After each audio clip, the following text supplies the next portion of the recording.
everyone, welcome to His Kids Online. Today we're going to play Where's Walder?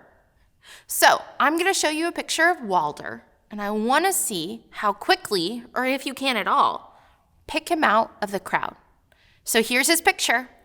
Are you ready? Look at it good. Because in 3, 2, 1, take a look at the crowd.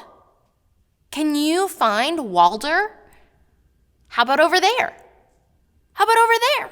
What about right there? All right, you guys have 5 more seconds. 5, 4, 3, 2, 1. Did you guys find Walder in the crowd? Maybe you did, maybe you didn't. But the truth of the matter is that Jesus sees you in the crowd. Today's Bible story comes from Luke 8. You see, everywhere Jesus went, he was surrounded by crowds. People wanted to hear what he had to say. People wanted to be healed by him. They wanted to meet Jesus in person. And I don't know about you, but I'd love to meet him in person just like that too. And one day I will. But everywhere he went, he was surrounded by crowds, hundreds and hundreds and thousands of people. And so what is Jesus supposed to do? What would Jesus do when he's surrounded by a crowd? Well, in Luke 8, we see a really cool story about a woman who has been sick for a very long time. And even though she is a face in the crowd, she isn't lost in the crowd. So this is how the story is told in Luke chapter 8, verses 42 through 48. As Jesus was traveling with him, he was surrounded by these crowds. A woman in the crowd had suffered for 12 years with constant bleeding, and she could find no cure. Coming up behind Jesus, she touched the fringe of his robe. Immediately, the bleeding stopped. "Who touched me?" Jesus asked. Everyone denied it, and Peter said, "Master, this whole crowd is pressing up against you." But Jesus said, "Someone deliberately touched me, for I felt healing power go out from me." When the woman realized that she couldn't stay hidden, she began to tremble and fell to her knees in front of him. The whole crowd heard her explain why she had touched him and that she had been immediately healed. "Daughter," he said to her, "your faith has made you well. Go in peace." Jesus sees this woman. He says, "Who is it?" And he sees this woman as the person she is, the person that needs help, even though she's around with hundreds of people. And so what would Jesus do when he's in a crowd? Well, Jesus sees the individual person. And so even though you have brothers and sisters, even though there are hundreds and millions of people on the planet, Jesus sees you in the crowd just like he saw that woman. Oh, yeah, I love the game Guess Who.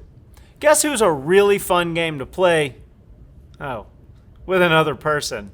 You can't really play it by yourself. But it reminds me, I like to be in a crowd of people, especially my friends. I love hanging out with my friends. I love to go to a party, or maybe you can imagine you're at a carnival, hanging out with a lot of people, having a great time. But you're not always with the same big group of people. Maybe you're with a smaller group of friends and you're hanging out. And in that smaller group of friends, you can have a lot of fun together. You can enjoy time together, maybe have a dinner. It's a lot of fun you can have with even a smaller group of people. But sometimes there's just those really special friends, just those people that you like to spend time with and enjoy their company. And maybe with that group of friends, you're doing life together. You conquer enemies together. You're facing some of the same issues and you're talking things through with each other and you're really close.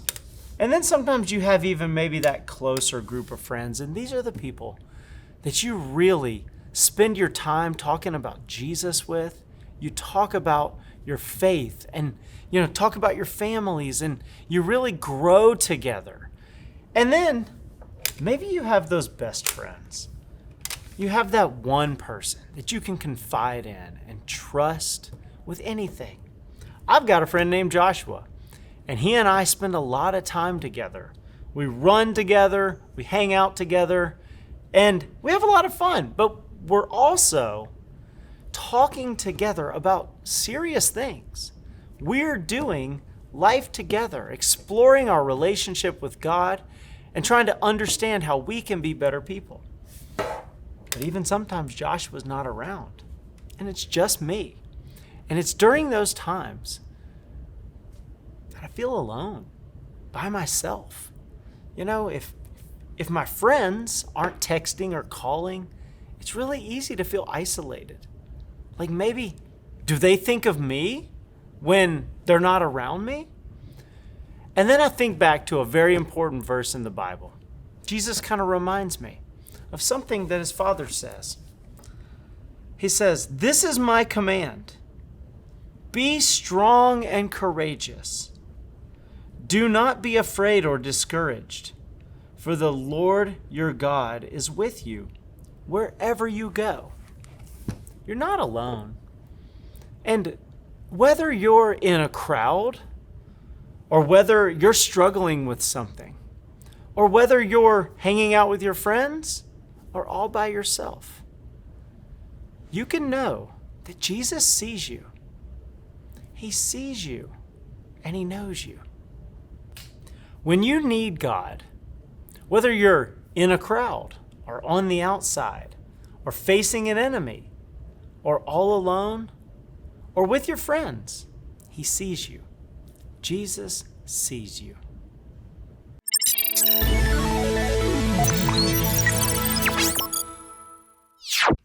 So we learned a lot in our Bible story today, and I want to see just how much you remember. So here are 3 questions, and let's see how many you get right. You're so smart, I bet you'll get them all. All right, are you ready? Question number 1. What did the woman touch in our story today? Give you a few seconds. Did you say Jesus' robe? If you did, that's correct. Question number 2. What happened when the woman touched Jesus' robe? Was she instantly healed? Did a porcupine appear on her head? Or did a frog jump out of her throat? What do you guys think? She was instantly healed. This last one is a fill in the blank. Jesus sees blank in the blank. What do you guys think? Jesus sees you in the crowd. Jesus sees you in the crowd, guys. It's true. So this week, to help us remember that, I want you guys to continue to say, God, you see me in this crowd. But not just in your home. I want you to do this when you walk into school, when you're at the playground, when you're in a grocery store or a restaurant. Anywhere you're at that there are multiple people, I want you to remind yourself by saying, God, you see me in this crowd. Because Jesus sees you in the crowd.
is true.